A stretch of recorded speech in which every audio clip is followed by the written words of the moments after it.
कैसे कहो ससुरवा के हाल हो गए सखी शोर है। नाइट में 12 लेजर लाइट घुमा है सखी चोर है। नाइट में 12 लेजर लाइट घुमा है सखी चोर है।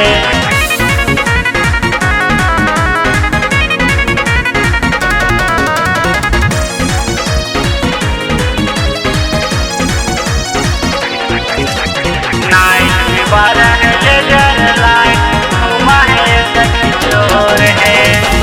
डर पर लागे सखी घर के बहरिया धर के करे जहाँ मन हरे नजरिया हरे नजरिया।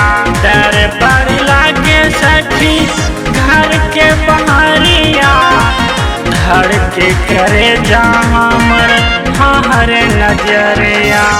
दीवाना राहे लगन निंदिया जगल हो जाला भोर में।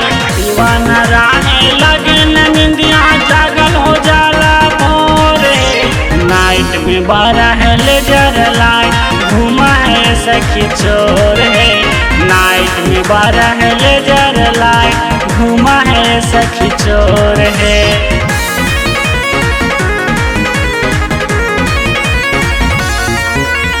नाइट में 12 लेजर लाइट घुमा है सखी चोर है।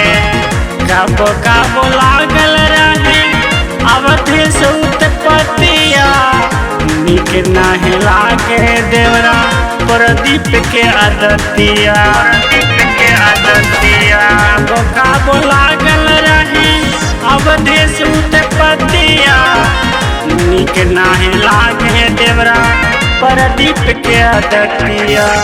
जानी रे गेलिया हमें सखी देवर रे भैले चोर रे। जानी रे गेलिया हमें सखी देवर रे भैले चोर रे। नाइट में 12 लेजर लाइट घुमा है सखी चोर है।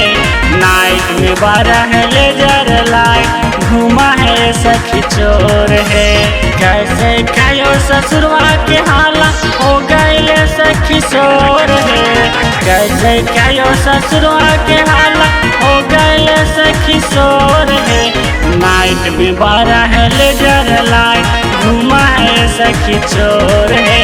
नाइट में 12 लेजर लाइट घुमा है सखी चोर है।